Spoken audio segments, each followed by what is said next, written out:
We have officially surrendered to the anarchists, and not the good kind. Not the ANCAPs. It's all thanks to woke judges and DAs who are turning a blind eye to lawless insanity.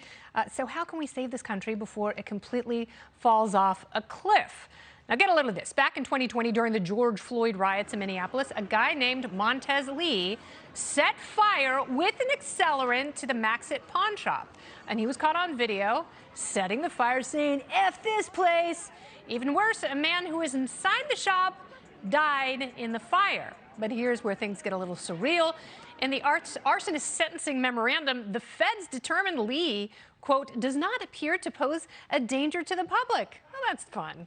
This, of course, after he killed someone in a fire. Oh, and he also had prior convictions for burglary, domestic violence, and, of course, theft. He only got sentenced to 10 years in prison for his crime. Arkansas Republican Senator Tom Cotton now demanding answers. He wants the DOJ to explain why the sentence was so light in this case.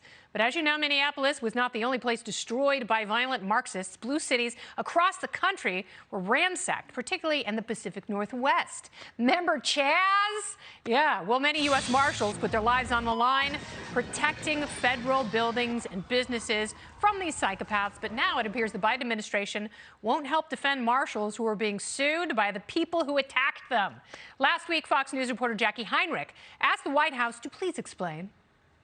There is a letter from Tom Cotton today threatening to block the president's DOJ nominees over the Department of Justice allegedly denying 4 deputy U.S. Marshals legal defense in lawsuits stemming from the Portland riots. Is the White House aware of this, and can you give us any explanation for why that would be happening? I'm not aware of the specifics of it, Jackie. I'm happy to check with our counsel's office, I assume, and see if there's something more specific we can get back to you.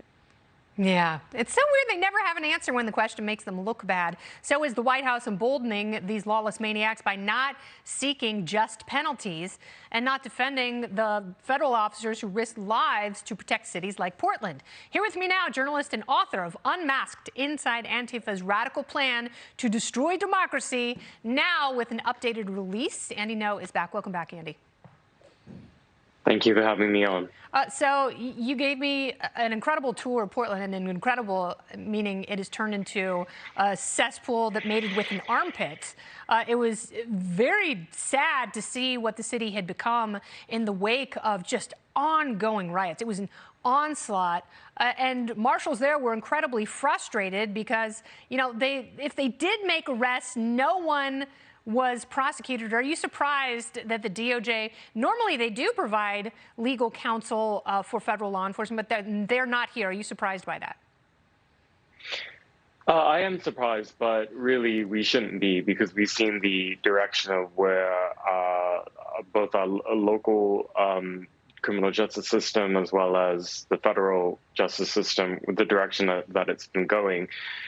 In Portland, where I'm from and where the longest and some of the most violent riots happened in 2020, almost all of the cases that were brought to the district attorney's office locally were dropped immediately. And then even under federally investigated cases under the previous administration that were rolled over into the current administration, most of those were also dismissed or given sweetheart deferred resolutions. So the fact now that these officers who have protected the federal courthouse in 2020 are being left to defend on their own, unfortunately, we shouldn't be surprised. And it's a terrible development, because what I was seeing in July of 2020, night after night, people brought tools to cut down the fencing barrier. They brought explosives. They brought Molotov cocktails. They had a whole army of people using lasers to damage the eyes of the officers who were protecting that federal property. It looked like an insurrection to me. And, you know, you were attacked in 2019. I know the people who were involved in that attack were never even arrested, let alone charged or convicted. And with Montez Lee, this is not equal justice under the law. This is not an equal application of sentencing. And normally, when you murder someone with an arson attack, you would get 20 years in prison. But the U.S. Attorney's guideline only asks for 10. Why is that? Did they see that there's something moral about murdering people in a leftist riot? Well, some of the comments from the prosecutors at the sentencing for that now convict seem to suggest that they disagreed with some of his actions and the fact that somebody was murdered or died, as a result. But they still saw that there was maybe some silver lining, and those comments were also reflected in that of the defendant himself, who stood by the reasons for why he went out that night and took those various actions. And then you were attacked again last year in Portland. The same people who had assaulted you in the past, they recognized you, and it was almost impossible for you to get help. I know that that you have added an epilogue to your book, Unmasked, detailing what happened. Yeah, I think it was actually a really traumatic experience to relive the details of that in writing, and the video has been released now by the New York Post this week. And you'll see in the video that I was hunted down in the middle of downtown, chased by a mob of thugs dressed head to toe in black. And they got me, and they would have killed me if I didn't manage to escape. I hid in the hotel, and they pursued me and tried to shatter the windows so that they could get inside where I was at.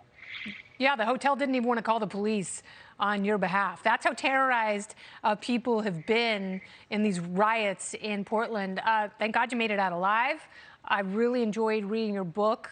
It is a page turner. It's fascinating because they claim to be anti-fascist, yet they're using totally fascist techniques, just as they did last month when you were supposed to speak at Dartmouth College, the New England Antifa chapter. They basically threatened to kill you and hurt anyone involved with the speech. And Dartmouth capitulated because they're a bunch of P words. Yeah, today I actually haven't been able to speak in person at any university. A few years ago, I was invited to the University of British Columbia, and that was canceled by the administration there. So, yeah, this issue is ongoing, and politicians have been talking about free speech issues on campuses for years and years now, and we're still where we started. Yeah, here's, a little spoiler. That is not free speech, Dartmouth. That's not what free speech means. So if you're going to charge that much for school, my God, you better have a variety of voices who are enlightening people and, at least giving their side of the story. Andy Ngo, thank you so much. Good to talk to you. My pleasure.